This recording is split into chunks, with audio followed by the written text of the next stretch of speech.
Serangkaian serangan gabungan dari udara oleh Amerika Serikat dan Israel diklaim telah merusak sistem pertahanan udara Iran.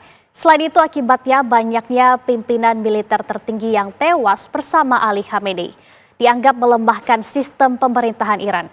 Hal ini terlihat dengan tidak adanya serangan balasan yang signifikan kepada Israel dan pangkalan militer Amerika di Timur Tengah. Kita akan membahas hal tersebut pemirsa bersama pengamat hubungan internasional dengan Tia Mariatul Qubtiyah. Selamat malam Bu Tia. Selamat malam Mbak Laura. Baik Bu Tia, perang Iran versus Amerika dan Israel masih berlangsung. Apakah perang ini berpotensi melibatkan negara lain? Sudah terjadi ya banyak negara terlibat, tapi kondisinya negara-negara yang ingin terlibat ini masih 50-50.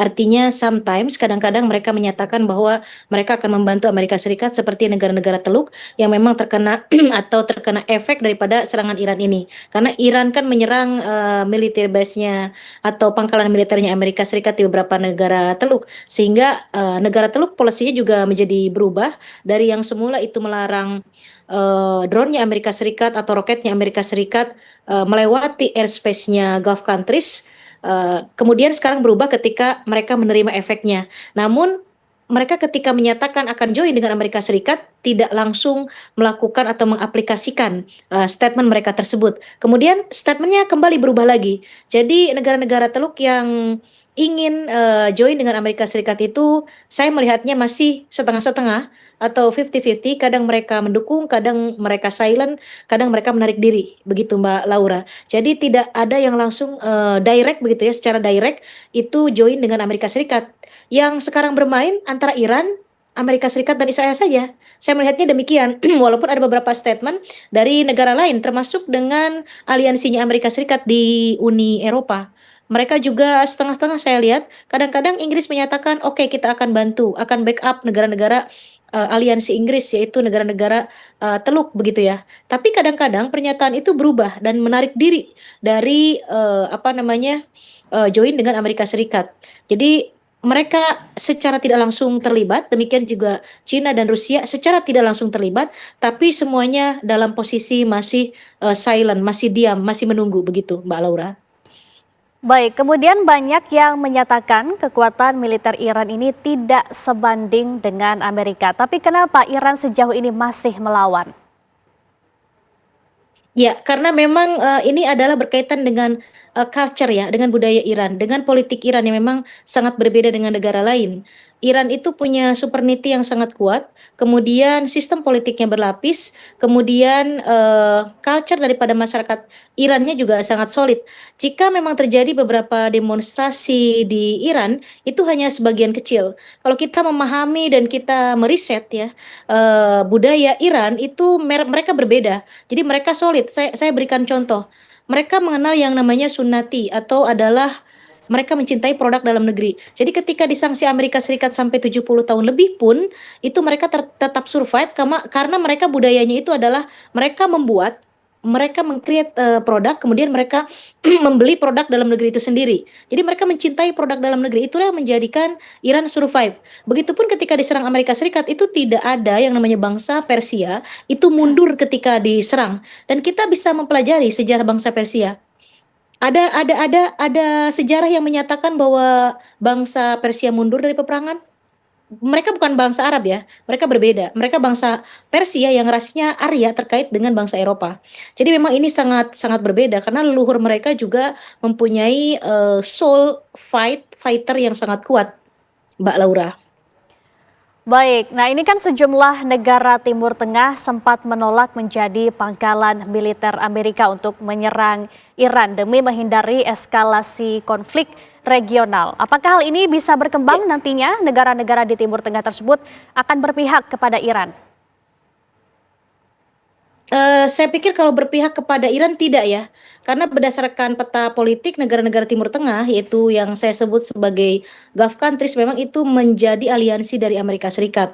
Dan kedua, mereka memang adalah negara-negara kecil, negara Teluk itu, tapi mereka kaya karena memiliki sumber daya alam yang melimpah. Artinya mereka butuh tetap Amerika untuk memprotek negaranya. Makanya Arab Saudi, Qatar, Uni Emirat, Oman, Kuwait itu memperizinkan Amerika Serikat membangun pangkalan militer di negara mereka. Karena mereka memang butuh itu. Mereka negara kecil, kapabilitasnya tidak bisa membangun militer secara kokoh, tapi mereka punya uang. Itu masalahnya Mbak Laura. Jadi kenapa mereka mengizinkan Amerika Serikat membangun pangkalan militer di negara mereka? Jadi kalau kalau tiba-tiba pro ke Iran itu sangat kecil kemungkinan. Tapi minimal sikap mereka itu diam, tidak pro terhadap Amerika Serikat dan juga tidak pro terhadap Iran. Tidak join secara langsung terhadap Amerika Serikat dan rasanya tidak mungkin untuk join ke Iran karena dalam jangka waktu panjang negara-negara Teluk ini butuh terhadap Amerika Serikat untuk memprotek negaranya dari serangan-serangan musuh mereka begitu. Baik, Bu Tia, ini kan nampaknya diplomasi juga tidak menemukan titik terangnya. Kalau begitu bagaimana dengan peranan PBB sejauh ini? Mampukah PBB menghentikan perang ini? Tidak. PBB itu sudah teruji dari berbagai konflik yang ada di seluruh dunia, dari mulai Palestina Israel, Rusia Ukraina, beberapa konflik yang terjadi di Sudan, bahkan konflik kecil di Yaman pun PBB tidak mampu berbuat apa-apa.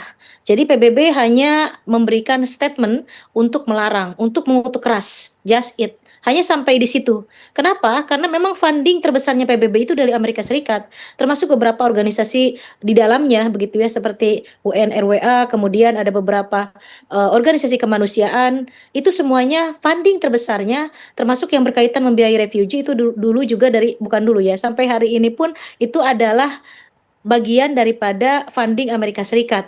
Nah, sekarang mulai ditarik tuh pada masa Trump. Amerika Serikat memberikan funding terhadap PBB dan beberapa organisasi yang pay attention terhadap kemanusiaan. Apa yang terjadi? Yang terjadi PBB nyaris diambang bangkrut begitu. Jadi memang secara international law harusnya PBB mengutuk, harusnya PBB create a peace, harusnya PBB menyelesaikan masalah. Tapi karena funding terbesarnya dari Amerika Serikat, mereka tidak bisa berbuat apa-apa, Mbak Laura. Sayangnya demikian. Baik, kalau begitu kira-kira apa hal nantinya yang bisa menghentikan perang dari ketiga negara ini, Bu Tia? Trump, satu-satunya cara Trump bagaimana hatinya bisa dibuka untuk bisa menyatakan diri stop perang. Begitu ya, stop perang tanpa mendeklarasikan bahwa Amerika sudah menang. Ini kan sudah ada deklarasi keluar ya, bahwa Amerika sudah menang. Kemudian tadi TV One juga menyebutkan bahwa Iran sudah sampai pada pimpinan lapisan ketiga begitu. Tapi saya pikir itu adalah klaim sepihak begitu ya. Karena memang apa sih sebetulnya definisi menang itu? Kan belum jelas karena Iran juga masih aktif membalas beberapa serangan Israel. Ketika minyaknya diserang juga langsung Iran kan mampu membalas storage minyaknya di Israel begitu. Jadi klaim menang itu apa? Apakah ini adalah bagian daripada strategi atau taktik Trump untuk menghentikan perang? Begitu ya, kita tidak tahu karena Trump melihat bahwa ternyata dukungan internasional tidak ada, bukan tidak ada ya, artinya kurang begitu. Dari publik Amerika Serikat pun mostly itu tidak setuju dengan kebijakan Trump dengan perang dengan Iran ini. Kemudian dari segi aliansi di Eropa, siapa yang dukung? Bahkan Jerman dan Inggris pun diam dan mengubah polisinya yang tadinya akan memberikan izin wilayahnya untuk dijadikan serangan terhadap Iran, sekarang berubah. Tidak memperbolehkan. Makanya mungkin saya melihat menganalisis bahwa klaim sepihak dari Trump ini merupakan kekecewaan atau disappointed dengan aliansinya dia di Eropa dan di beberapa negara. Baik. Jadi aliansi Amerika saat ini kalau tidak diam, ya tidak mengizinkan. Itu artinya memang Baik. tidak pro akhirnya terhadap Amerika. Nah, ini yang membuat Trump frustasi begitu. Baik, Bu Tia, kalau kita lihat dari konflik sebelumnya, Iran ini menggunakan strategi proxy war. Apakah strategi ini akan digunakan pada perang ini? Kita akan membahasnya usai jeda, Bu Tia. Dan pemirsa tetaplah bersama kami di Breaking News TV One.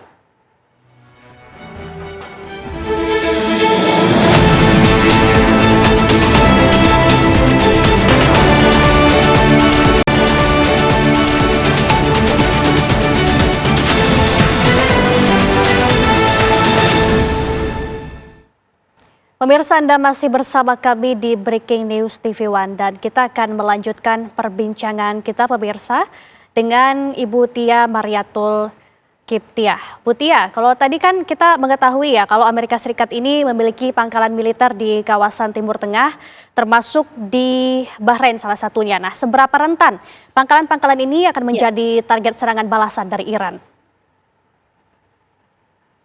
Sepertinya Iran sudah memiliki data yang cukup akurat Trump menuduhnya bahwa ini merupakan hasil dari intelijen Rusia yang membocorkan kepada Iran sehingga serangan-serangan balik Iran atau retaliation dari Iran ke negara-negara Teluk yang memiliki pangkalan militer Amerika Serikat itu akurat, Mbak Laura. Jadi serangan baliknya sudah terjadi dan beberapa pangkalan militer Amerika Serikat milik Amerika Serikat di negara-negara Teluk itu hancur begitu. Dan alhamdulillah tidak ada sampai ke warga sivil ya di negara-negara tersebut sehingga sampai saat ini negara-negara Teluk cukup diam begitu ya karena memang tidak menyasar apa yang menjadi milik mereka. Jadi serangan Iran ini hanya menyasar kepada pangkalan-pangkalan militer Amerika Serikat di negara-negara Teluk. Dan ini sudah dilakukan oleh pihak Iran untuk melakukan balasan dan beberapa pangkalan militer di Uni Emirat Arab dan di Bahrain itu sudah hancur berdasarkan data yang kita ketahui dari beberapa international news dan dari beberapa media. Baik, kemudian juga Butia kalau kita lihat dari sebelumnya ya atau dari sejarah sendiri, Iran ini sering dikeroyok oleh negara-negara Teluk. Nah, kalau dalam perang ini seberapa rentan akan terjadi? Ada perbedaan politik ya, ada perbedaan map global politik. Jadi sejak Cina ikut dalam peta politik Timur Tengah ini berkurang tensi antara Iran dengan Saudi Arabia. Karena basically awalnya mereka itu musuhan, Mbak Laura, antara Saudi Arabia dengan Iran dan bahkan mereka berdua tidak punya hubungan diplomatik. Tapi tahun 2019 Cina muncul sebagai mediator dan Cina juga melakukan beberapa investasi di negara-negara Teluk, perusahaan-perusahaan teknologi dan bisnis Cina itu berinvestasi di negara Teluk sehingga ini mengurangi tension antara Saudi Arabia dan Iran. Jadi di 2019 itu mereka sudah buka hubungan diplomatik dan kunjungan pertama itu dilakukan oleh Presiden Raisi mengunjungi MBS, mereka membicarakan banyak agreement. Jadi hal ini dilakukan Cina untuk mengurangi hegemoni Amerika Serikat di Timur Tengah dan saya pikir ini bagus supaya menjadi balance of power atau keseimbangan kekuatan politik global. Kalau semuanya didominasi Amerika Serikat, ini juga tidak bagus untuk keseimbangan politik dunia begitu dan saya pikir memang itu dibutuhkan keseimbangan politik dunia itu dan apa yang sudah dilakukan Cina itu good idea dan bagus itu untuk keseimbangan kekuatan politik sehingga Amerika Serikat tidak semena-mena. Ini sudah diimbangi Cina aja masih semena-mena begitu saya lihat ya. Apalagi kalau misalnya Cina tidak berperan untuk mendamaikan negara-negara Teluk dengan Iran, termasuk juga Qatar dengan Iran sekarang sudah ada kerjasama di bidang gas di selatan dan utara, diikuti oleh Saudi Arabia. Saya pikir ini adalah terobosan atau ide yang bagus dan Cina sebagai mediatornya.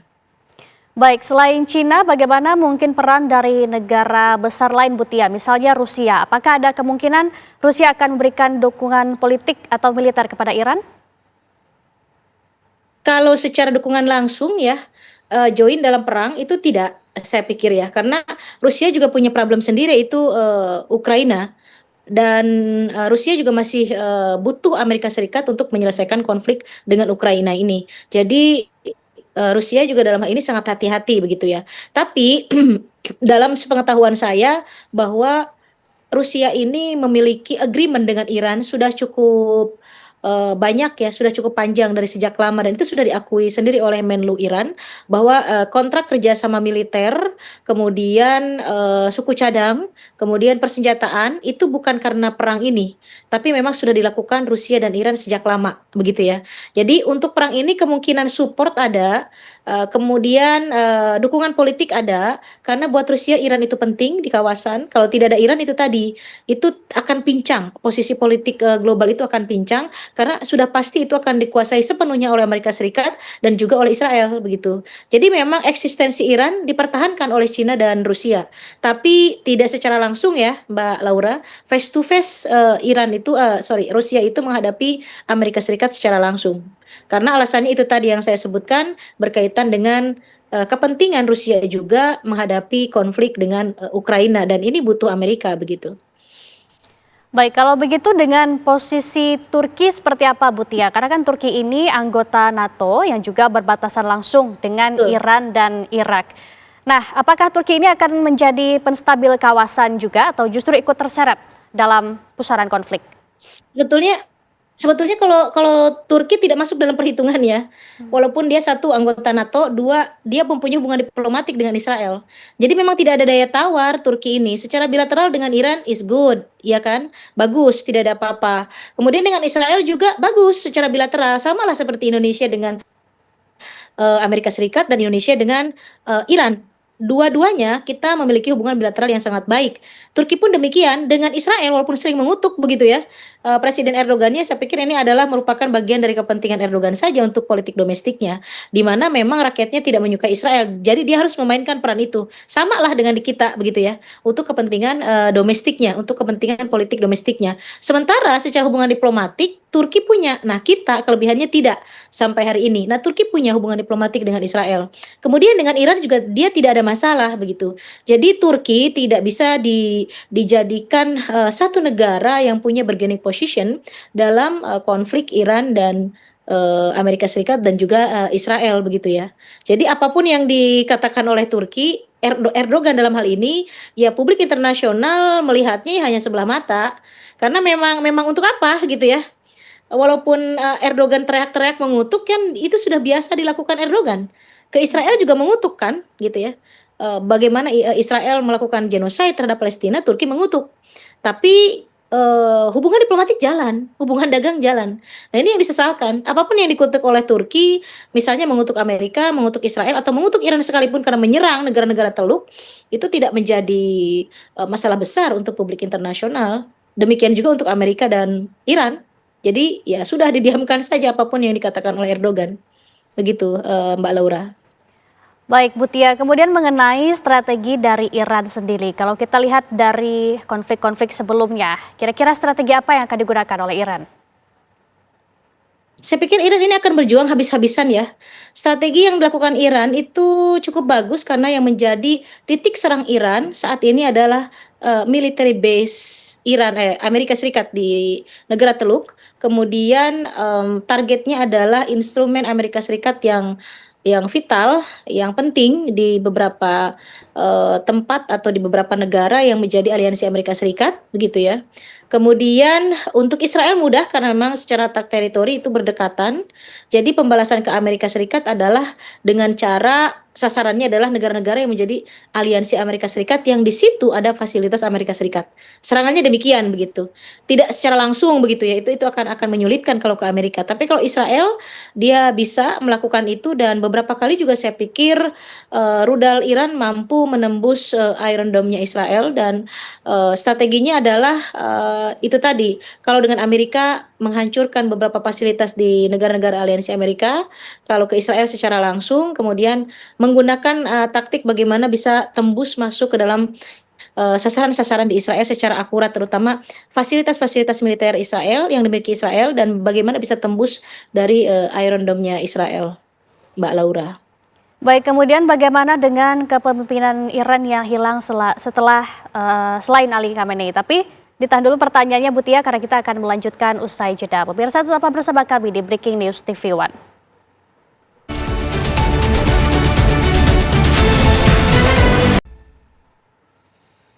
Terima kasih pemirsa Anda masih bersama kami di Breaking News TV One. Kita akan kembali berbincang dengan Bu Tia.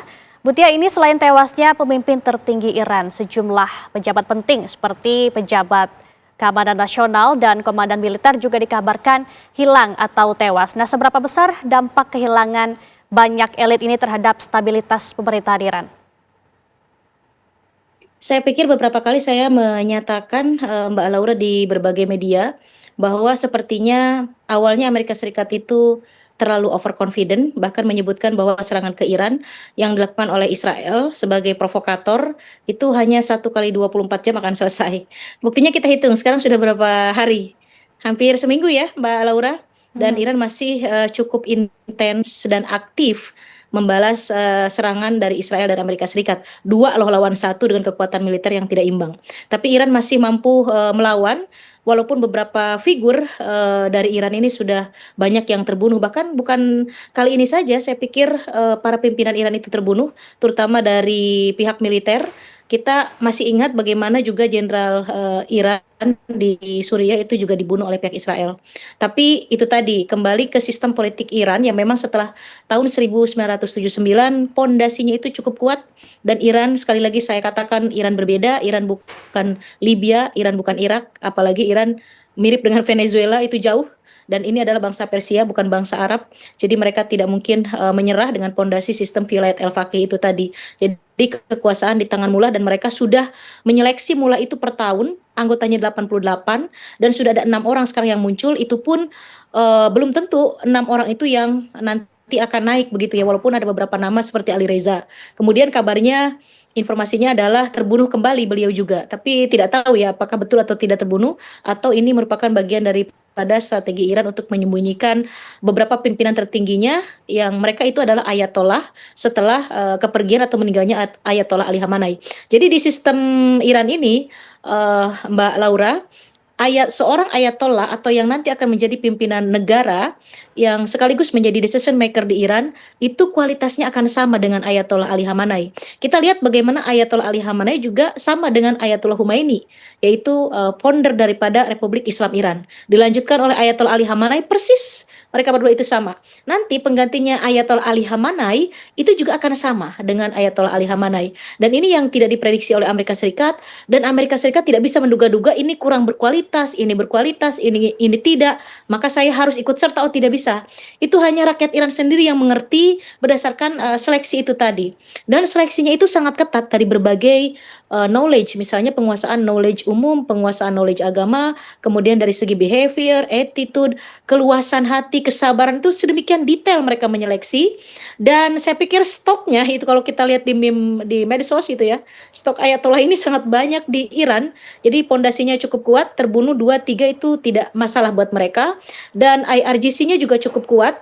Jadi mimpi untuk Donald Trump untuk mengubah sistem politik di Iran, menghancurkan rejim, kemudian mengganti dengan sistem demokrasi yang diinginkan Amerika Serikat, itu rasanya mustahil begitu ya. Baik, tadi Anda mengatakan Iran tak gentar, kemudian juga Amerika Serikat terlalu overconfidence. Apakah ini artinya kondisi ini menurut Anda tidak akan menggetarkan Iran atau membuat Iran lemah dalam merespons serangan Israel dan Amerika? Ya, itu tadi karena di backup oleh itu tadi sistem vilayat al-faqih. Jadi mereka punya keyakinan bahwa decision maker tetap terbaik adalah ayatollah, seorang ayatollah. Jadi mereka, saya pikir, sudah memiliki itu yang tidak bisa dideteksi oleh pihak Amerika dan Israel begitu. Jadi waktunya belum tepat untuk mereka mengumumkan, karena setiap kali mengumumkan pasti akan terbunuh begitu ya. Jadi mereka sampai saat ini strateginya adalah silence, diam begitu ya, dan kita tidak tahu setelah ada Ali Reza mengemuka, kemudian ada Ayatollah Mujtaba, putranya dari Ayatollah Ali Khamenei, itu hanya nama saja yang muncul di permukaan publik, tapi kita tidak tahu sesungguhnya siapa yang akan jadi begitu ya. Tapi saya hanya akan sedikit memberikan clue bahwa memang Ayatollah ini kualitasnya dari segi apapun sama dengan Ayatollah Ali Khamenei. Ayatollah Ali Khamenei sama dengan Ayatollah Khomeini. Jadi itulah kenapa susahnya untuk merubah rezim atau sistem vilayat al-faqih ini, sistem mullah ini, untuk tiba-tiba berubah menjadi demokrasi begitu ya, ala Amerika. Ini yang di luar perhitungan Trump, karena Trump ambisinya besar saat itu, yang penting menyerang, tanpa perhitungan di dalam internal Iran sendiri seperti apa begitu ya. Itu tidak sampai mereka. Saya tidak tahu ada kesalahan intelijen atau apa begitu ya. Yang pasti memang kalau untuk merubah seketika kemudian mengikuti keinginan Amerika Serikat, tiba-tiba menjadi diktator ala Pahlavi seperti dulu sebelum 79, demokrasi tapi diktator. Tapi sebagaimana keinginan Amerika Serikat, itu susah. Itu susah. Saya meyakini berdasarkan analisis saya mengenai sistem politik di Iran, itu akan berlanjut sistem vilayat al-faqih ini. Mereka akan cepat merecovery jika konflik ini cepat selesai atau berhenti begitu ya. Jadi satu-satunya jalan kalau Amerika Serikat ingin selesai konflik ini, ya cooperation.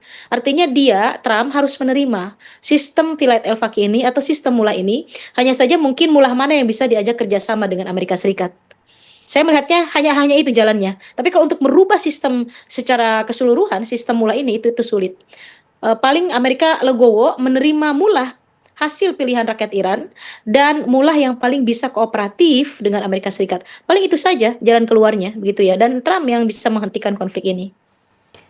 Baik, berarti kunci utamanya adalah Donald Trump menerima. Tapi di lain itu Mutia, saya sendiri Betul. ingin bertanya mengenai sistem politik Iran itu sendiri. Sebenarnya siapa yang Ya. paling memiliki pengaruh terbesar setelah pemimpin tertinggi? Apakah dalam hal ini Garda Revolusi berpotensi mengambil peran yang lebih dominan dalam situasi seperti ini? Tidak. Tidak, sistem Vilayat al-Faqih itu begini, kalau kita strukturnya bahkan lebih tinggi lagi tuh kalau kita melihat struktur ya, mereka tuh menyebutkan rujukannya itu dalam Al-Quran, Allah di atas. Saya Sunni, tapi saya paham bagaimana sistem politik Iran begitu ya. Allah, Al-Quran, kemudian mullah, kemudian presiden ada, sistemnya tetap dipilih, makanya saya suka menyebutnya demokrasi, tapi sebetulnya tidak demokratis, tapi karena ada vote di situ, presiden juga dipilih, kemudian mullah juga dipilih begitu ya. Kadang saya menyebutnya adalah demokrasi tapi tidak demokrasi begitu Mbak Laura. Susah, susah menyebutkannya ya. Tapi tetap decision maker itu adalah mullah.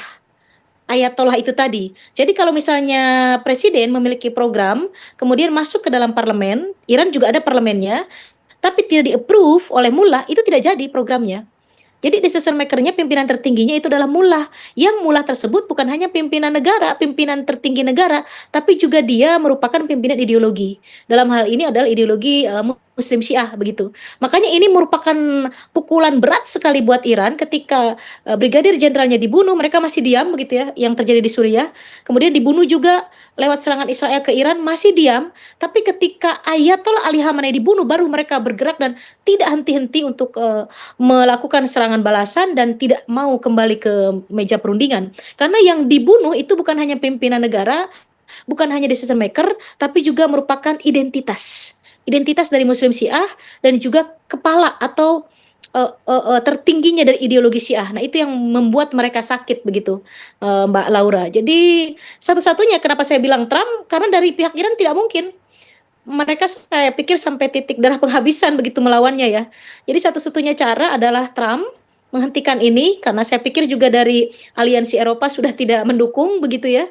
Kemudian dia harus legowo kembali establish sistem mullah ini, sistem Ayatollah ini dan ya kooperatif gitu.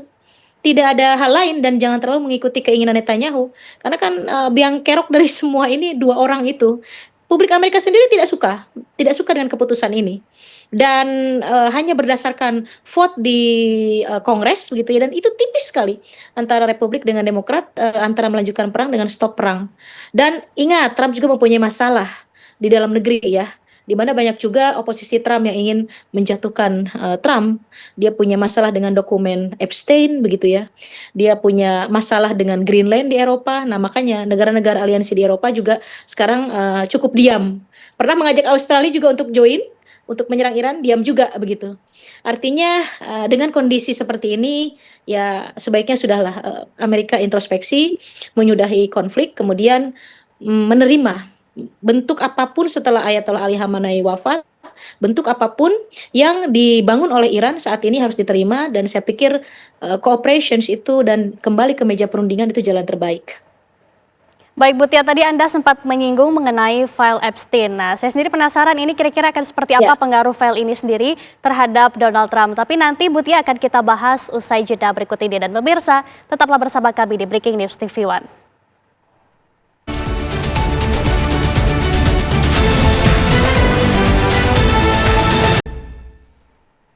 Pemirsa, Anda masih bersama kami di Breaking News TV One dan kita akan kembali berbincang dengan Mutia. Mutia, ini terkait file Epstein yang tadi sempat disinggung sedikit. Ini ada beberapa dugaan juga dari isu yang beredar di beberapa masyarakat bahwa katanya serangan ke Iran ini merupakan salah satu bentuk pengalihan isu dari file Epstein itu sendiri. Kalau menurut Anda bagaimana? Ya, baru kali ini saya memberikan komentar mengenai file Epstein ya, Mbak Laura. Sebelumnya saya tidak berani memberikan komentar karena dalam perspektif hubungan internasional, kita tidak bisa menganalisis berdasarkan data katanya. Jadi memang harus berdasarkan empirism data, harus betul-betul data itu ada. Jadi ketika ada banyak international news dan media menyatakan bahwa file Epstein sudah mulai dibawa ke pengadilan, baru saya berani mengomentari begitu ya. Jadi memang kondisi domestik politik di Amerika Serikat sendiri sedang tidak baik-baik saja untuk Trump ini. Makanya ada analisis, ada dugaan bahwa serangan Iran ini untuk menutup file Epstein, dan buktinya beberapa bukti ke arah Trump itu sebagian sudah dihapus.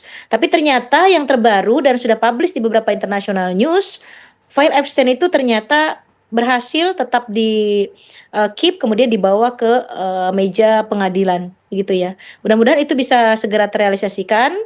Betul-betul ada kejahatan yang dilakukan oleh Trump terhadap anak-anak begitu ya. Kemudian yang kedua, saya melihat bahwa ini akan berhasil karena di Kongres yang mendukung policy Trump untuk perang terhadap Iran itu hanya beda tipis. Kalau tidak salah beda 2 atau 3 suara dari Partai Republik dan Demokrat ini. Artinya tidak signifikan yang pro terhadap keputusan Trump ini, dan Trump ini juga backgroundnya adalah saya pikir karena provokasi dari pihak Netanyahu begitu. Jadi kalau sampai ini terus bergulir, file Epstein ini mudah-mudahan Trump tiba-tiba menyatakan diri menghentikan perang, stop perang, kemudian mengalah, kemudian membiarkan Iran untuk membangun negaranya sendiri karena itu sovereignty, itu hak satu negara, negara orang lain, dan tidak boleh seharusnya negara lain mengintervensi apapun bentuk dari negara orang lain tersebut begitu. Saya mudah-mudahan muaranya ke arah sana. Jadi kalau domestik politik satu adalah protes dari masyarakat Amerika terus-menerus, mereka tidak setuju dengan keputusan Trump untuk perang terhadap Iran karena persoalan budget ya, itu juga akan mengakibatkan Amerika banyak mengeluarkan budget, dan budget itu kan dari tax, dari pajaknya rakyat Amerika.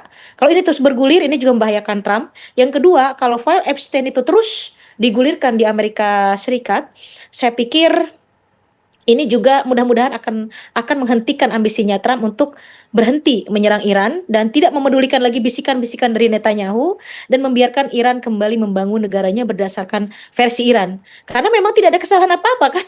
Ini tiba-tiba menyerang saja. Dari IAEA, dari International Atom Agency sudah declare Iran tidak memiliki senjata nuklir. Yang kedua, saya paham betul ideologi Syiah mengharamkan membuat senjata pemusnah massal termasuk nuklir. Persoalan dia sampai uranium ke 60% itu deterrence. Artinya apa? Karena Iran banyak ancaman dari kiri kanan begitu ya, dan dia sendirian di kawasan memproduksi energi nuklir, dan itu sampai ke 60% itu adalah untuk deterrence itu tadi. Artinya untuk mempressure kepada musuh-musuhnya, tapi tidak untuk membuat senjata nuklir karena ideologi Syiah mengharamkan itu. Dan buat ideologi Syiah kalau sudah haram, itu artinya tidak mungkin dilakukan begitu ya. Yang ini tidak bisa dipahami oleh ideologi lain, termasuk juga oleh ideologi saya Sunni misalnya ya. Itu tidak bisa dipahami. Di ideologi Syiah demikian begitu. Jadi sepertinya ini tidak mungkin Iran punya. Jadi sangat tidak beralasan serangan Amerika Serikat ini. Saya melihatnya mengada-ngada, dan ini ketakutan Israel yang luar biasa dengan Iran karena hanya Iran satu-satunya yang menjegal Israel untuk menghilangkan Palestina. Jadi inginnya Israel ini nih, Zionis ini hanya satu negara, bukan two state solution. Hanya ingin negara Israel saja. Nah, ini yang berbahaya begitu. Saya tetap mengaitkannya kepada Israel, dan karena memang biang keroknya ya latar belakang dari konflik ini, awalnya kan memang yang menyerang adalah Israel, padahal perundingan itu hampir rampung loh. Dan saksi-saksi di sana di perundingan termasuk Menteri Luar Negeri Oman menyatakan perundingan ke arah positif. Kok tiba-tiba diserang dengan alasan deadlock tidak ketemu di poin uranium dan pengayaan rudal balistik begitu.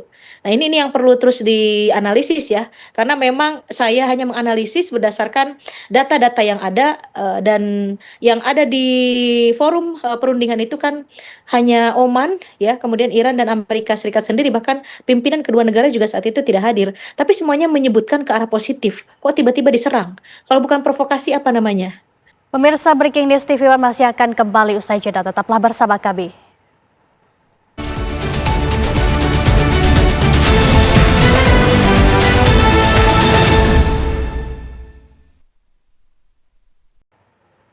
Anda kembali bersama kami di Breaking News TV One, dan kita akan kembali melanjutkan perbincangan kita tadi dengan Butia.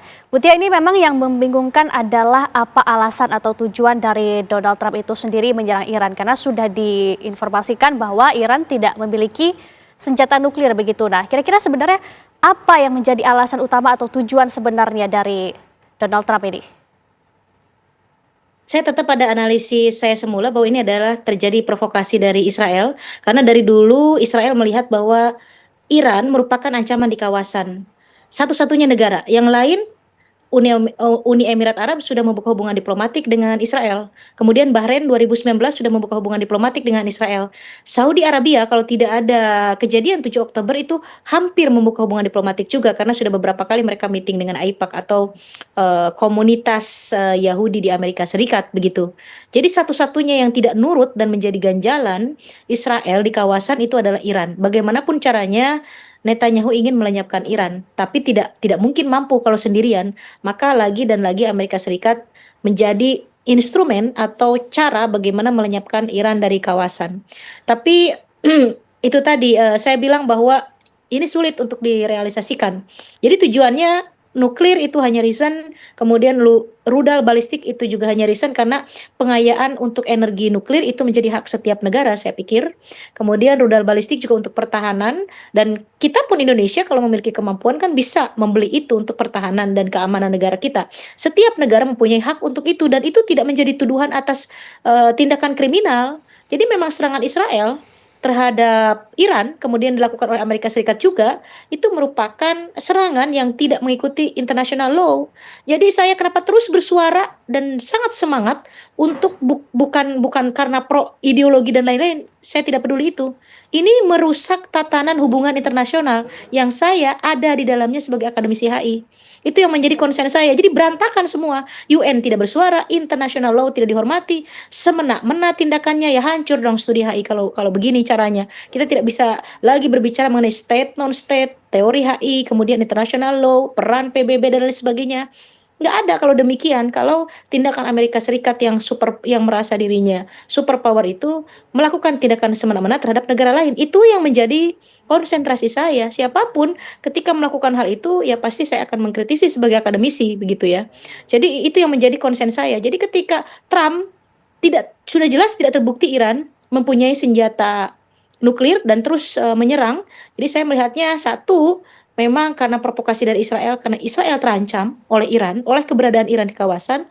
Dua, memang ada kaitannya dengan kondisi domestik politik di Amerika Serikat sendiri yang terkait dengan nama Trump misalnya masuk ke dalam file Epstein itu tadi. Bisa jadi asumsi publik mengenai itu adalah benar, dan ketika memang namanya ada dan sekarang dimasukkan ke dalam pengadilan, itu artinya eksistensi Trump juga atau Trump administration itu juga terancam. Demikian Mbak Laura. Baik, memang kalau kita melihat ya Amerika Serikat ini terlalu semena-mena juga terlalu ikut campur bahkan dengan kepemimpinan Iran itu sendiri dan tanpa alasan yang jelas bahkan berubah-ubah. Butia, terima Ya, kasih telah bergabung bersama kami di Breaking News TV One. Selamat beraktivitas kembali. Selamat malam. selamat malam. Serangkaian serangan gabungan dari udara oleh Amerika Serikat dan Israel diklaim telah merusak sistem pertahanan udara Iran. Selain itu, akibat banyaknya pimpinan militer tertinggi yang tewas bersama Ali Khamenei dianggap melemahkan sistem pemerintahan Iran. Hal ini terlihat dengan tidak adanya serangan balasan yang signifikan kepada Israel dan pangkalan militer Amerika di Timur Tengah. Kita akan membahas hal tersebut bersama pengamat Timur Tengah dengan Hasibullah Satrawi. Selamat malam Pak Hasibullah. Selamat malam, Mbak Laura. Baik Pak Hasibullah, ini kan perang Iran versus Amerika dan Israel ini masih berlangsung hingga saat ini. Apakah perang ini berpotensi melibatkan negara lain? Ya, terima kasih Mbak Laura. Kalau kita ikutin perkembangannya di hari ke-9 ini, maka sebenarnya perang ini belum ada tanda-tanda untuk segera menurun eskalasinya. Justru kita melihat dari kedua belah pihak intensitasnya terus meningkat. Memang kemarin di hari ke-8 kalau kita mengikutin ada kayak semacam harapan untuk ada cooling down, terutama kalau kita lihat dari pernyataan yang disampaikan oleh Presiden Iran, Masoud Pezeshkian, di mana beliau sempat menyampaikan permohonan maaf kepada negara-negara tetangga yaitu Arab Teluk yang terkena serangan oleh Iran.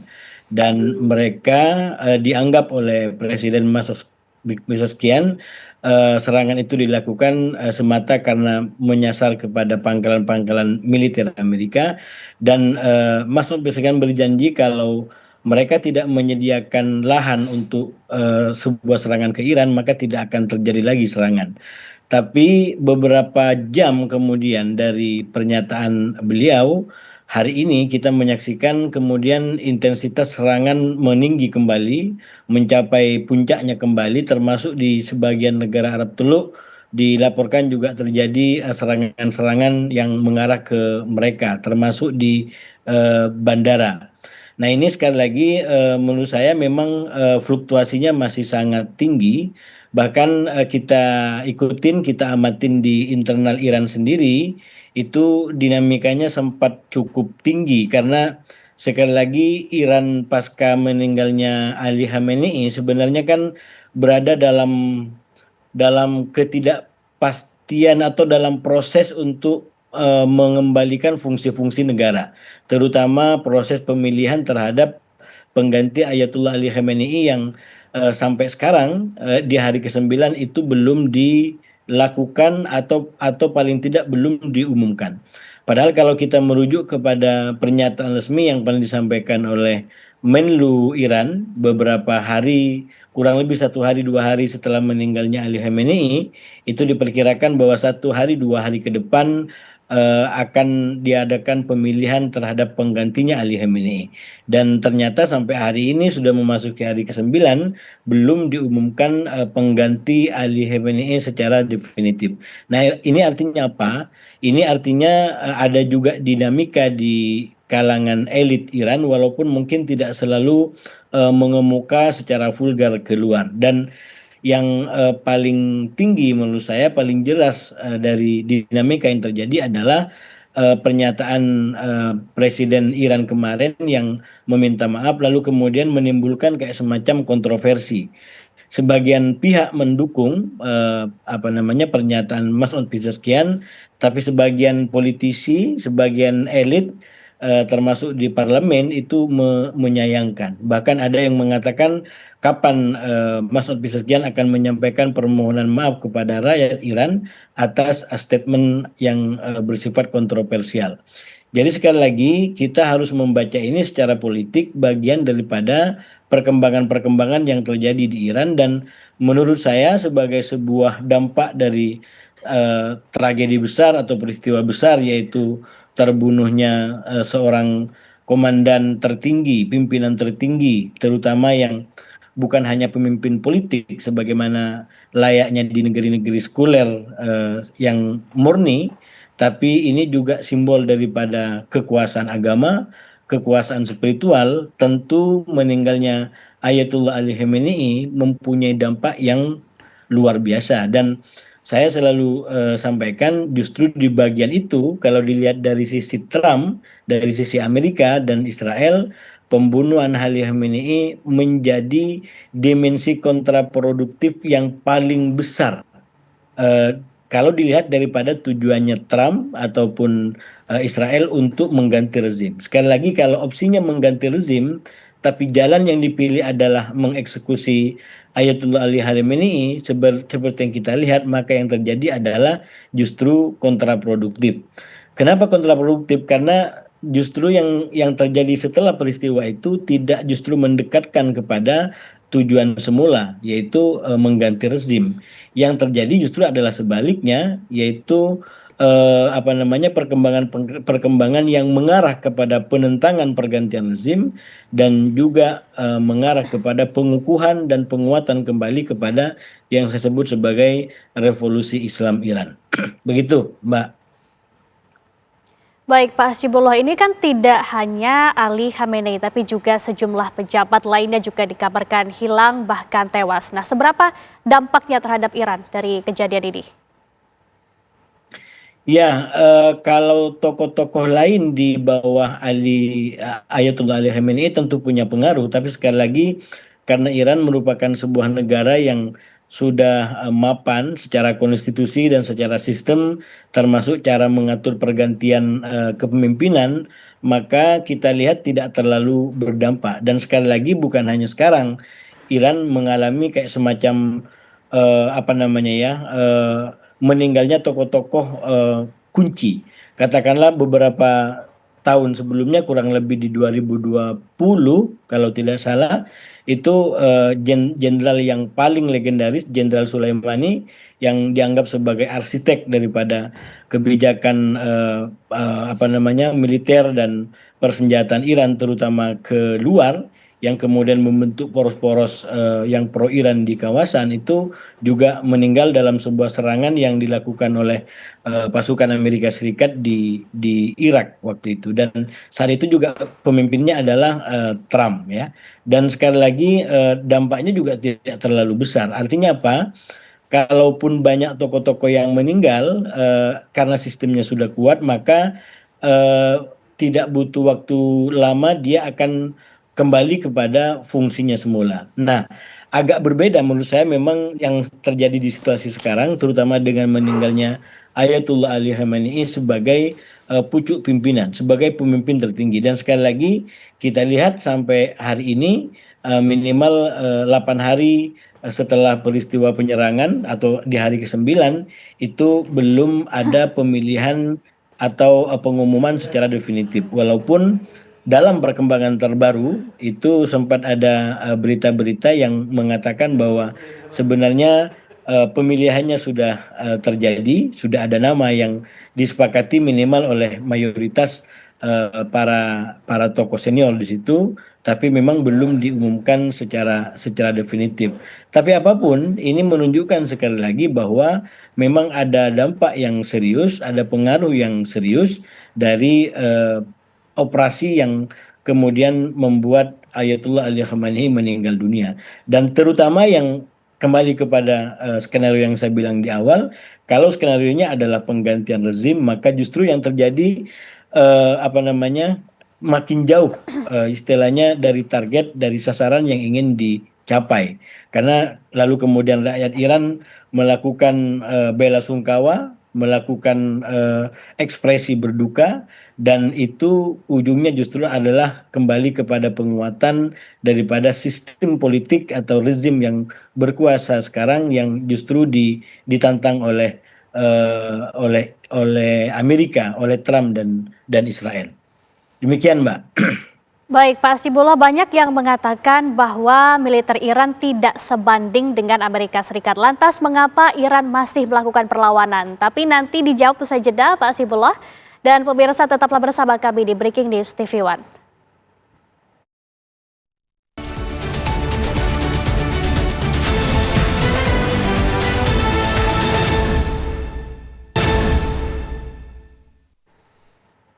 Anda kembali menyaksikan Breaking News, pemirsa. Lalu seperti apa kondisi terkini di Amerika Serikat pasca serangan operasi militer mereka ke Iran? Kita akan tanyakan langsung kepada reporter TV One Yanri Subekti yang saat ini ada di New York, Amerika Serikat.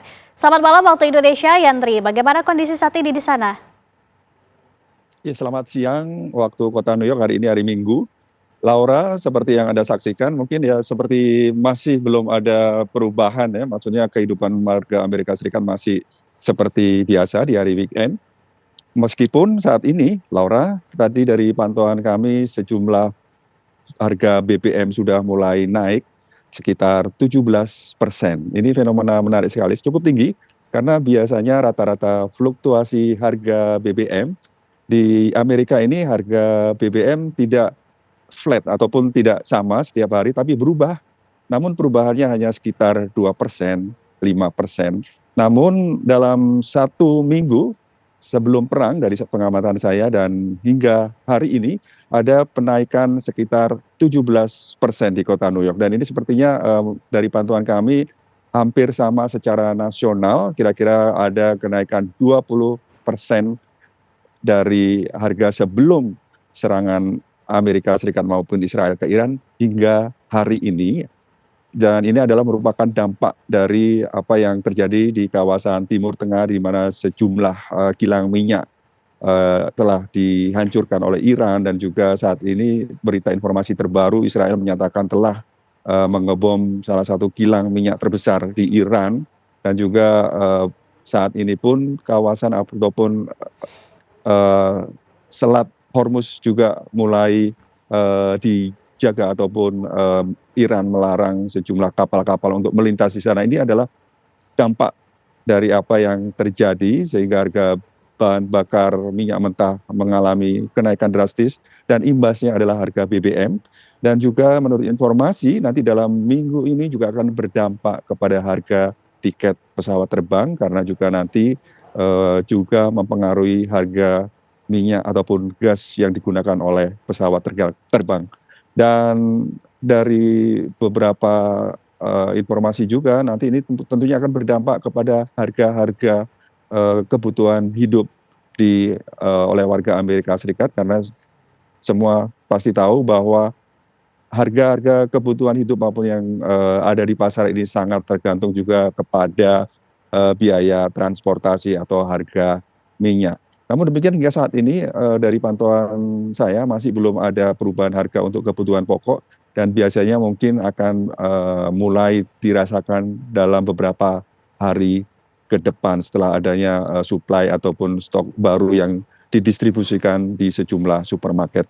Dan juga tadi malam serta beberapa hari yang lalu semenjak adanya serangan ini, kota New York banyak sekali aktivitas atau aksi demonstrasi seperti tadi malam di kawasan Union Square dan juga Times Square serta lokasi-lokasi yang memang dibuat atau biasa dilakukan aksi unjuk rasa dan jumlahnya semakin besar, Laura. Namun demikian ada juga aksi gelombang unjuk rasa tandingan yang mendukung akan operasi militer ini. Namun jumlahnya tidak sama atau jauh lebih kecil dibanding aksi atau kelompok anti perang. Dan ini tidak terjadi hanya di kota New York, tapi juga di Washington DC, di kota-kota besar Los Angeles dan San Francisco. Ini adalah merupakan salah satu bentuk kekecewaan juga bagi warga atau publik Amerika Serikat. Terlebih setelah diketahui beberapa hari yang lalu, Kongres setelah menggelar voting untuk di mana dalam voting tersebut dari kubu Demokrat berupaya untuk menjegal ataupun menghentikan aksi operasi militer, namun rancangan undang-undang tersebut gagal karena lebih banyak yang mendukung ataupun menyetujui akan aksi militer yang sebagian besar adalah dari kubu Republik. Dan sementara itu, Laura, di kota New York juga ada markas besar PBB. Beberapa waktu setelah operasi militer tersebut, pada 28 Februari lalu, Dewan Keamanan PBB langsung menggelar sidang darurat dan tidak memutuskan ataupun mengalami kebuntuan untuk mengeluarkan resolusi, karena seperti diketahui, kedua belah pihak menyatakan membenarkan apa yang dilakukan. Dan sepertinya nanti Dewan Keamanan PBB maupun PBB ini nanti akan mengalami kendala atau kesulitan terlebih di Dewan Keamanan PBB karena bulan Maret ini Amerika Serikat ditunjuk atau kebagian menjadi presidensi ataupun yang mengepalai setiap kegiatan ataupun sidang Dewan Keamanan PBB dalam bulan Maret ini, sehingga sepertinya akan mengalami kebuntuan atau DKPBB mustahil untuk meloloskan resolusi mengecam operasi militer atau berupaya untuk menghentikan operasi militer ini karena ya seperti tadi presidensinya dipegang oleh Amerika Serikat. Namun demikian Dewan Keamanan PBB maupun PBB terus berupaya karena mereka aktif saat ini menggelar berbagai pertemuan namun sifatnya tertutup, tidak terbuka untuk umum maupun media, sehingga sulit untuk kami pantau apa saat ini perkembangannya dan bagaimana nanti strategi untuk menyelesaikan konflik yang terjadi. Laura, kembali ke studio. Baik, Yandri Subekti mengabarkan langsung dari New York, Amerika Serikat. Terima kasih atas informasi Anda, Yandri. Selamat bertugas kembali. Pemirsa, informasi lainnya masih akan kami hadirkan usai jeda. Tetaplah bersama kami di Breaking News TV One.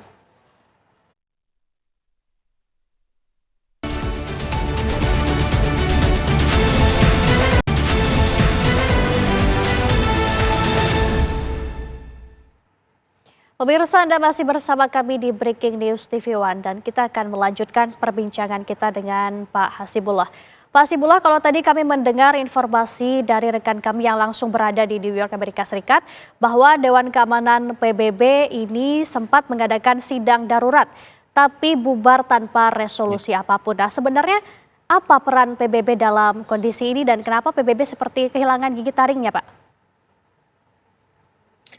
Iya, saya rasa kalau kita mau menggunakan mekanisme Dewan Keamanan PBB, memang ini akan mentok karena Amerika salah satu pemegang hak veto, apalagi sebagaimana disampaikan oleh Mas Yendri tadi, kali ini presidensinya akan dipegang oleh Amerika. Jadi hampir mustahil atau bahkan bisa dipastikan mustahil akan ada resolusi-resolusi yang bisa mengecam apa yang dilakukan oleh Amerika dan Israel di Iran.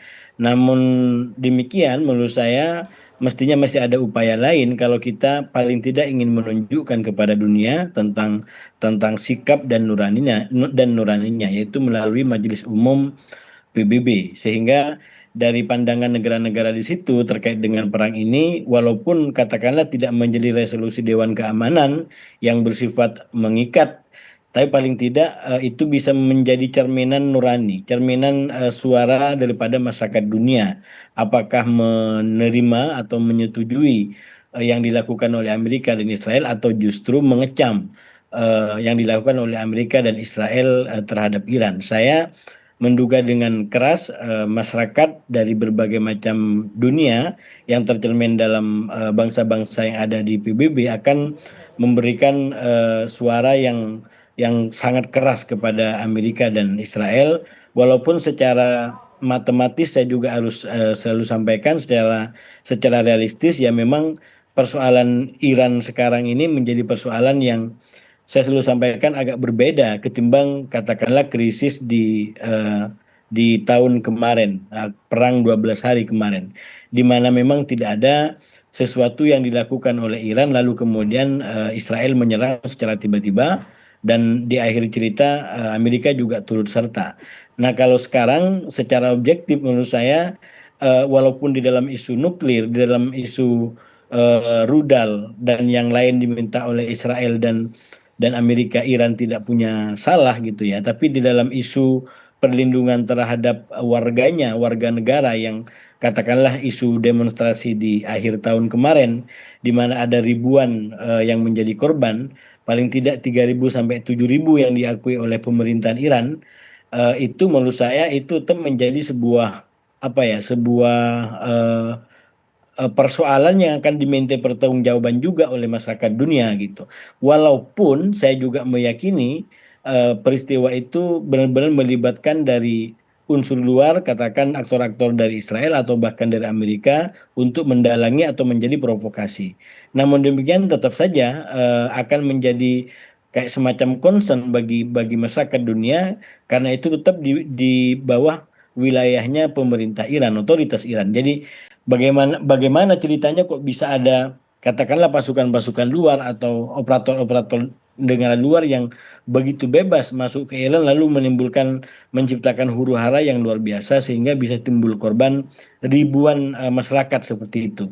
Sekali lagi ini harus kita takar dan sampaikan secara objektif. Nah, ini yang bagi saya membedakan situasi Iran hari ini dengan situasi Iran katakanlah di tahun 2024 atau 2025. Kalau tahun 2024 memang Iran itu diserang terlebih dahulu oleh Israel lewat ke apa namanya konsulatnya di Syria dan lalu kemudian atas nama itu Iran menyerang balik ke Israel gitu karena dia merasa diserang lebih dahulu. Nah, peristiwa-peristiwa selanjutnya termasuk pembunuhan pimpinan Hamas di Iran itu juga menjadi kelancangan Israel sedemikian kalinya mengangkangi dan melakukan pelanggaran terhadap kedaulatan Iran. Jadi kalau kemudian Iran melakukan sebuah serangan itu masih berada dalam pemakluman, termasuk perang 12 hari di bulan Juni 2025 kemarin yang seperti saya sampaikan tadi. Nah, perang kali ini sekali lagi menurut saya agak berbeda dari sisi Iran, terutama dalam isu mengenai pertanggungjawaban terhadap para demonstran yang meninggal di situ ya. Itu tetap menjadi sebuah beban bagi Iran dan mungkin dalam pandangan saya ini juga yang membuat katakanlah sebagian negara-negara paling tidak di Eropa itu justru lebih kritis kepada Iran daripada waktu-waktu sebelumnya. Walaupun kita tahu mereka walaupun kritis sama Iran tapi pilihannya tetap pilihan diplomasi, bukan pilihan agresi seperti yang dilakukan oleh Israel dan Amerika Serikat. Namun demikian di luar soal soal pertanggungjawaban terhadap demonstran, korban demonstran, menurut saya Iran dari awal dari paling tidak dari tahun 2024, 2025 sampai 2026 konsisten dengan nilai-nilai hukum internasional bahwa dia tidak akan menyerang kecuali dia diserang. Nah, ini juga yang dilakukan sekarang gitu. Iran tidak melakukan penyerangan apapun. Nah, oleh karena itu kalau kita bicara tentang katakanlah upaya upaya mediasi, saya yakin dan itu juga disampaikan oleh otoritas Iran, Iran akan berhenti menyerang kalau kalau lawan yaitu Israel dan Amerika sudah berhenti menyerang. Jadi Iran posisinya berada pada kondisi yang dia tidak punya pilihan kecuali dia harus melawan, dia harus menyerang balik karena sekali lagi bukan Iran yang memulai terlebih dahulu. Justru yang memulai adalah Amerika dengan Israel. Karena itu kalau ini mau dikatakanlah dimediasikan, ya kekuatan-kekuatan mediator harus menyasar kepada Amerika dengan Israel sebagai orang yang melakukan serangan terlebih dahulu. Kalau Iran rumusnya simpel, kalau roket-roket Israel dan Amerika sudah berhenti, maka seluruh roketnya juga akan berhenti. Jadi dari situ sudah terjelas siapa yang bikin masalah dan siapa yang bikin ulah gitu. Begitu Mbak Laura. Baik, tadi Anda sempat menyebut bahwa negara Eropa ini lebih kritis terhadap Iran, tidak seperti sebelumnya. Kenapa hal ini terjadi, Pak Hasibullah? Ya itu karena tadi dalam soal demonstrasi itu kemudian Iran sendiri mengakui bahwa ada korban sampai ribuan gitu. Walaupun sekali lagi pemicunya adalah aktor-aktor luar gitu. Yaitu katakanlah mata-matanya Israel atau Amerika yang memang sengaja bikin kerusuhan dan membuat yang disebut oleh pemerintah Iran sebagai aksi terorisme. Sampai di situ pun kita harus harus paham, kita juga bisa mengikuti, tapi tetap pada akhirnya pertanggungjawaban ada di otoritas Iran karena yang punya mandat untuk menjaga, melindungi warga negara itu adalah otoritas Iran. Nah, pertanyaan hukumnya adalah kenapa kok bisa katakanlah apa namanya para demonstran atau mata-mata Israel itu atau aktor-aktor Israel itu bisa masuk ke Iran dan lalu menciptakan huru-hara seperti itu. Nah, itu yang juga harus di apa namanya diakui oleh Iran sebagai katakanlah sebagai kelemahan dan kalau dibaca lebih besar katakanlah tentang mata-mata yang menjadi kelemahan Iran itu bukan hanya dalam soal demo bahkan dalam peristiwa-peristiwa lain termasuk yang paling besar adalah terbunuhnya pimpinan tertingginya menurut saya berangkat daripada kelemahan di lubang yang sama yaitu eh, apa namanya leluasannya jaringan mata-mata yang ada di Iran sehingga bisa memberikan informasi yang sangat akurat kepada pengambil kebijakan di Amerika ataupun di Israel gitu. Jadi ini sebenarnya bukan bukan hanya kelemahan pada saat aksi demonstrasi itu terjadi. Menurut saya malah banyak sekali peristiwa yang bisa dirunut dan itu berangkat dari kelemahan itu. Katakan pembunuhan pimpinan Hamas itu bagaimana bomnya bisa ada di kamarnya itu lagi-lagi kan kecolongan yang luar biasa gitu. Yang itu dugaan saya dengan sangat kuat itu melibatkan jaringan intelijen, jaringan mata-mata yang diakui atau tidak oleh Iran sampai meninggalnya Ali Khamenei itu juga ada kaitan menurut saya dengan kecolongan di bidang intelijen itu. Baik, saya pun sependapat tadi dengan pernyataan Anda, Pak Hasibullah, bahwa perang kali ini berbeda. Dan banyak yang mengatakan bahwa kondisi militer di Iran ini tidak sebanding dengan Amerika Serikat. Lantas apa yang membuat Iran ini masih ingin berjuang sepenuh hati untuk melawan? Sekali lagi Iran tidak punya pilihan. Dia diserang. Jadi apapun yang dia punya dia akan gunakan. Ada pisau dia akan gunakan pisau, ada batu dia akan gunakan batu. Itu kalau kita kembali kepada filosofi pertahanan gitu, karena dia orang yang diserang gitu.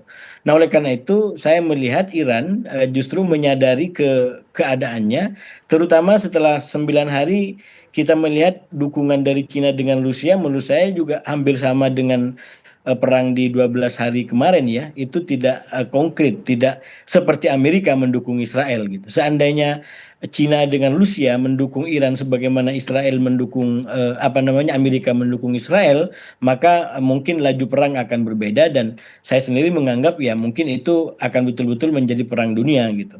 Tapi sinyalnya sampai hari ini menurut saya apa namanya Rusia dengan Cina masih cukup apa namanya cukup pragmatis hubungannya dengan Iran gitu. Sehingga ketika Iran sudah babak belur seperti ini dukungannya pun terbatas. Menurut saya tidak ada lagi momen yang lebih besar daripada kondisi Iran sekarang. Jadi kalau memang ada katakanlah dukungan dari Rusia dan Cina yang katakanlah paling dekat dengan Iran, menurut saya kalau sekarang tidak ada maka momen apa lagi yang lebih besar daripada yang dihadapi Iran sekarang yang kehilangan apa namanya pimpinan tertingginya. Jadi sekali lagi itu adalah momen puncak. Kalau di momen puncak ini ternyata juga tidak ada dukungan yang sifatnya nyata dari Rusia ataupun dari Cina, maka berarti memang seperti yang diilustrasikan, diperkirakan oleh banyak ahli, pola hubungan di antara negara-negara ini masih pola hubungan yang rapuh ya, yang dia tidak menjadi sebuah katakanlah fakta militer atau menjadi perjanjian yang lebih ideologis sehingga misalkan kalau ada satu diserang maka itu menjadi keharusan bagi anggota yang lain untuk menyerang. Dan ini bukan hanya katakanlah Amerika, kemudian Cina dan Iran, tapi juga di dalam organisasi yang lain, katakanlah BRICS yang menaungi apa namanya negara-negara di situ. Itu kan masih masih belum menjadi sebuah organisasi yang betul-betul akan menjadi alternatif katakanlah bagi berbagai macam organisasi lain di dunia yang sekarang ini juga apa ya katakanlah PBB menjadi mandul begitu gitu. Itu kan mestinya ada upaya-upaya dari para pihak bagaimana bisa kemandulan ini bisa bisa terhindari sehingga kalau ada krisis seperti ini kan masyarakat dunia jadi gagap. Bagaimana kita menghadapi persoalan seperti ini? Jelas-jelas Amerika dengan Israel itu melakukan serangan dan itu kalau kita bicara hukum internasional dia melanggar hukum internasional. Tapi kita tahu yang menegakkan hukum internasional sekarang terlibat dalam perang-perang ini semua. Rusia juga berperang, kemudian Ukraina juga berperang, Amerika juga berperang, Israel juga berperang dan belum lagi perang-perang yang lain. Lah kalau begitu ini menjadi sebuah kerentanan yang luar biasa gitu. Nah, sementara organisasi seperti yang bertumbuh seperti BRICS atau hubungan di antara Amerika, Rusia dan Iran itu belum pada hubungan yang lebih ideologis dalam pengertian untuk apa namanya setia sekata di dalam berbagai macam tantangan yang dihadapi. Ini kan masih ya dan tidak istilahnya ikatannya longgar, tidak disalahkan kalaupun tidak bantu tidak disalahkan. Jadi istilahnya tidak berani mengikat diri di dalam sebuah hubungan yang lebih bertanggung jawab untuk masa depan bersama susah maupun senang. Kurang lebih begitu Mbak Laura. Baik, kalau PBB pun tidak bisa memberikan solusi. Jadi kira-kira apa Pak juru kunci yang bisa menyelesaikan perang ini? Ya, menurut saya bisa berangkat dari kebutuhan bersama atau keterancaman bersama dari perkembangan dari krisis yang muncul. Misalkan tadi disampaikan oleh Mas Hendri bahwa ini akan berdampak langsung kepada harga-harga BBM, harga-harga bahan pokok yang terganggu dengan perang yang ada. Nah, menurut saya masyarakat dunia itu bisa bergerak melalui peran-peran seperti ini melalui organisasi seperti ini atau malah tanpa organisasi gitu. Karena sekali lagi ini harus juga disampaikan dalam bahasa ekonomi, terutama Trump ya. Trump ini kan sebenarnya walaupun dia dikenal cowboy dan unpredictable gitu ya, tapi ada sesuatu yang eh, bisa digunakan sebenarnya untuk sesuatu yang lebih konstruktif, yaitu bahwa dia punya semangat berunding dan punya katakanlah concern kepada katakanlah bisnis gitu ya. Jadi kalau mungkin disampaikan dalam bahasa-bahasa bisnis di dalam pendekatan-pendekatan usaha itu mungkin Trump akan jauh lebih bisa menerima gitu. Dan sekarang ya apa namanya dampaknya udah kemana-mana, kemudian menimbulkan kenaikan harga bahan bakar di mana-mana dan menurut saya mestinya di situ bisa ada celah untuk menemukan solusi. Sebenarnya ada perkembangan terbaru yang saya ikutin dari pernyataan Trump dan ini menurut saya signifikan ya. Saya melihat di kurang lebih sekarang kurang lebih 228 kah 227 jam setelah serangan dilakukan itu Trump mengatakan bahwa dia akan tetap menjadi penentu bagi masa depan katakanlah pemimpin Iran yang terpilih. Nah, ini bagi saya agak ada pergeseran secara apa namanya posisi politik Trump ya. Kalau sebelumnya kan Trump konsentrasi dia mau dilibatkan di dalam proses pemilihan Ayatullah Ali Khamenei. Jadi dia ingin juga dilibatkan. Kalau dilibatkan kan istilahnya rasanya tidak mungkin karena di dalam sudah tertata sistemnya luar biasa. Tapi dengan perkembangan terbaru dia mengatakan dia akan menentukan masa depan apa namanya pemimpin Iran yang terpilih itu menurut saya di satu sisi berarti ini sudah mulai ada sinyal untuk melanjutkan katakanlah proses pemilihan Ayatullah berikutnya atau pemimpin tertinggi Iran berikutnya pengganti Ali Khamenei, tapi di sisi lain dia tetap akan memberikan kayak semacam apa ya kontrol bahwa kalau nggak diterima, ya berarti katakanlah akan diancam seperti Ayatullah Ali Khamenei. Tapi paling tidak ini bagi saya ada pergeseran dari awalnya ingin ikut campur dalam proses pemilihan, kemudian menjadi ambil bagian atau menentukan bagi masa depan Ayatullah Ali Khamenei sebagai Ayatullah pengganti Ali Khamenei yang akan memimpin Iran ke depan.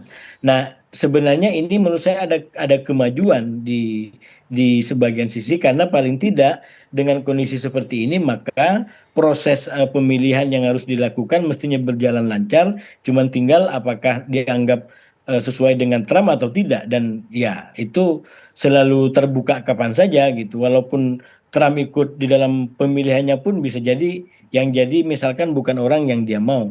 Jadi sebenarnya ada peluang menurut saya untuk eh, membuka katakanlah upaya untuk bisa ada win-win solution di antara dua pihak yang sekarang sedang berperang ini, Mbak. Baik Pak Hasibullah, saya masih memiliki beberapa pembahasan menarik lainnya Pak Hasibullah, tapi kita harus jeda terlebih dahulu. Pemirsa tetaplah bersama kami di Breaking News TV One.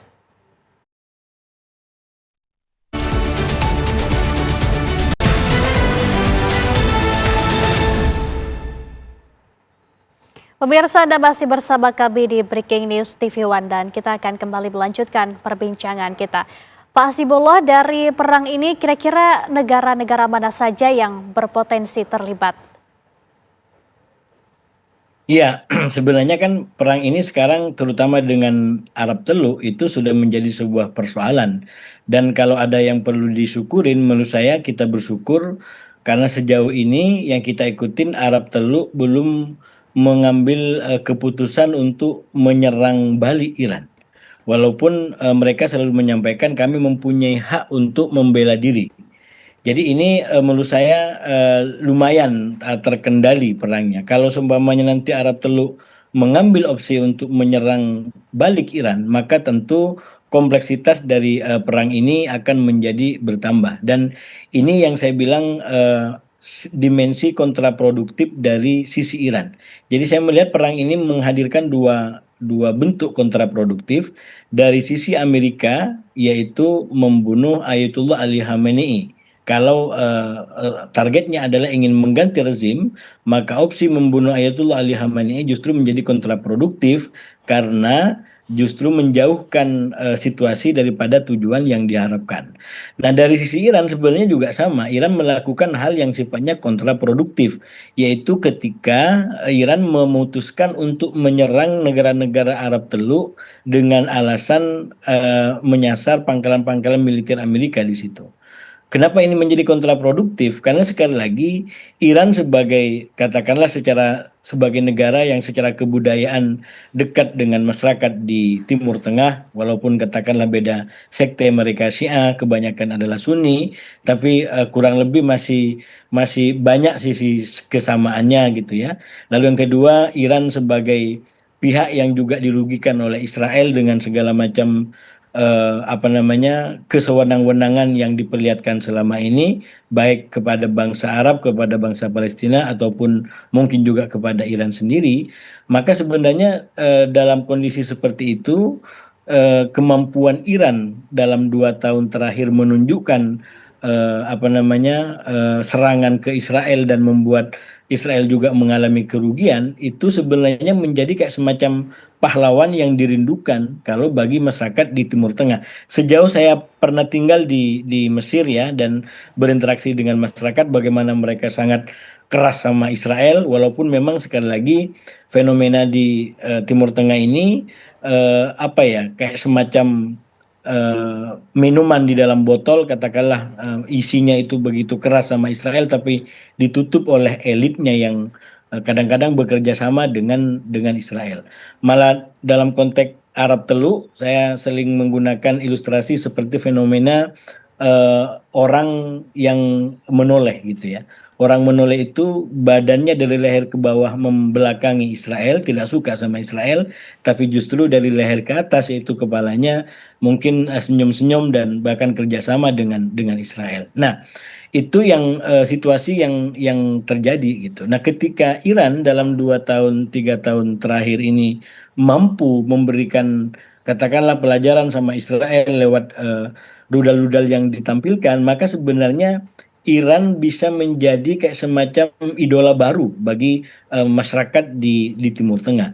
Nah, potensi itu lalu kemudian menjadi berkurang ketika Iran mengambil opsi menyerang negara-negara Arab Teluk ini, terutama yang diserang bukan hanya pangkalannya, apalagi sampai menyasar kepada katakanlah seperti hotel, bandara, atau bahkan fasilitas umum lainnya. Walaupun memang kita tahu ini masih dugaan-dugaan karena ada yang mengatakan itu bukan dilakukan Iran, tapi ada kemungkinan ada orang gelap atau pihak gelap lain yang melakukan itu. Tapi apapun itu akan secara persepsi akan dianggap sebagai dilakukan oleh Iran. Dan itulah yang saya bilang tadi, pada akhirnya serangan Iran ke negara-negara Arab Teluk ini menghadirkan dimensi kontraproduktif di dalam hubungannya di antara Iran dengan negara-negara ini.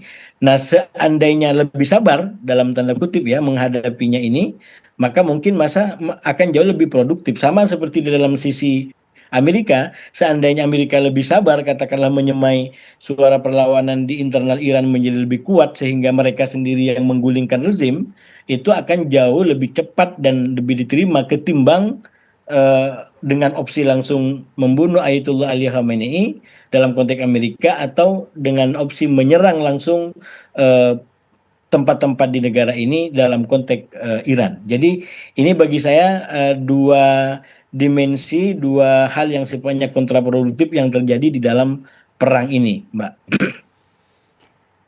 Baik Pak Hasibullah, kemudian ini mengenai tujuan dari Amerika Serikat ini sendiri. Kenapa Donald Trump ini seperti terkesan terobsesi untuk ikut campur dengan kepemimpinan Iran? Sebenarnya kalau dibaca dari awal ya, terutama kalau menggunakan analisa depan layar, itu jelas bahwa Trump paling tidak sama seperti Netanyahu yang dari awal memang ingin segera menghabisi potensi-potensi musuh bagi Israel ke depan.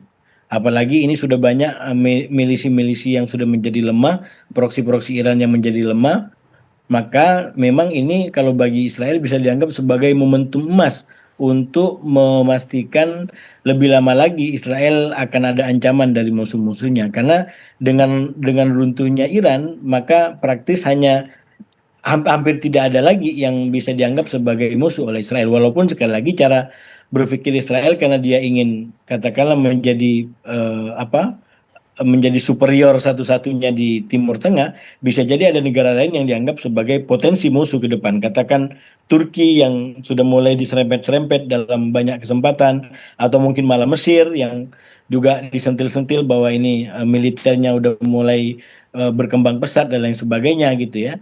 Bisa jadi dengan logika itu Israel akan terus menciptakan musuh-musuh baru. Tapi sekali lagi kalau dikembalikan kepada start awal dari upaya-upaya untuk menyerang Iran ini jelas bedanya di antara sikap Amerika dengan sikap Israel.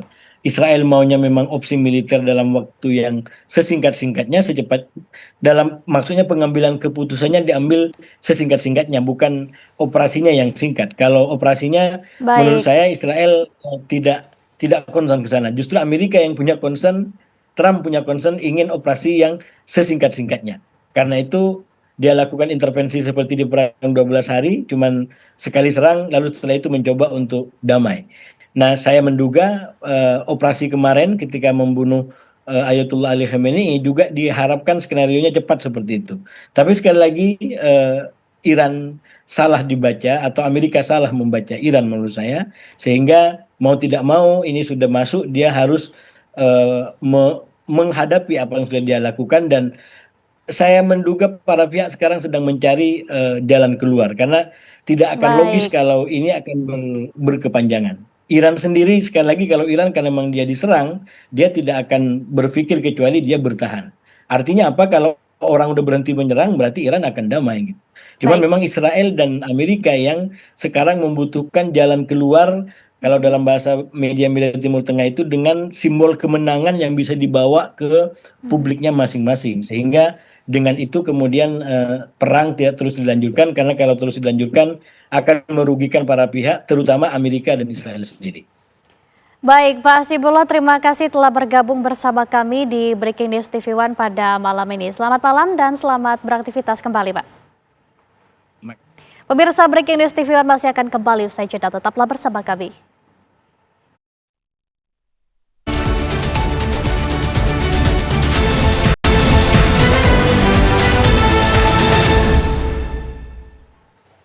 Pemirsa, Anda masih bersama kami di Breaking News TV One. Dan dari perbincangan tadi kita mengetahui bahwa Iran akan berjuang sekuat tenaga dalam memberikan perlawanan dan memperjuangkan hak negaranya.